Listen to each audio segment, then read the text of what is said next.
Order. Order. Ms. Lee, you may proceed with your opening statement. Your Honor, my client, Mr. Lim, is a victim of a broken promise. He stands before you today seeking justice. The defendant, Mr. Singh, went back on his word and refused to sell his condo to my client after they had a clear agreement. What evidence do you have of this so-called agreement, Ms. Lee?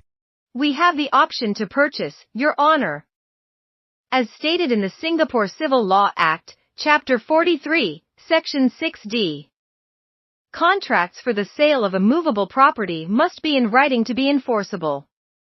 And this option to purchase, signed by both parties, clearly shows Mr. Singh's offer to sell the condo at a specific price.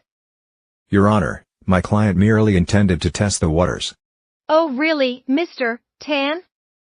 This option to purchase states the property details, the price, the option fee, and the exercise fee, all the essential elements of a valid offer.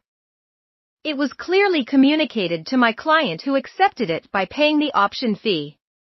The intention to create legal relations was crystal clear. Interesting point, Ms. Lee. Mr. Tan, what do you have to say in response? Well, Your Honor, my client simply changed his mind and didn't want to sell after all.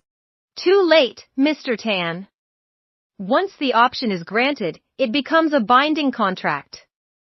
It gives my client the exclusive right to buy the property within the specified time frame. Your client can't just wiggle out of it because he feels like it.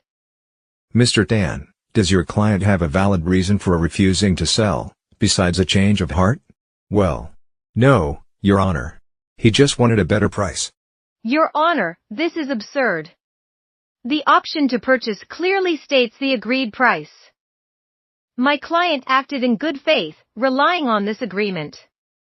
He has already started making financial arrangements based on this purchase. Enough. It seems clear to this court that a valid contract was formed, and the defendant breached it without justification. Mr. Singh, you are hereby ordered to honor the option to purchase and proceed with the sale of the condo to Mr. Lim. I should have told my client to read the contract more carefully. Understanding contract law is crucial in real estate transactions. Remember, an option to purchase is a binding agreement that cannot be taken lightly. Get your contracts in writing, make sure all terms are clear, and seek legal advice when in doubt. Justice may be blind, but it can also be a real estate buyer's best friend.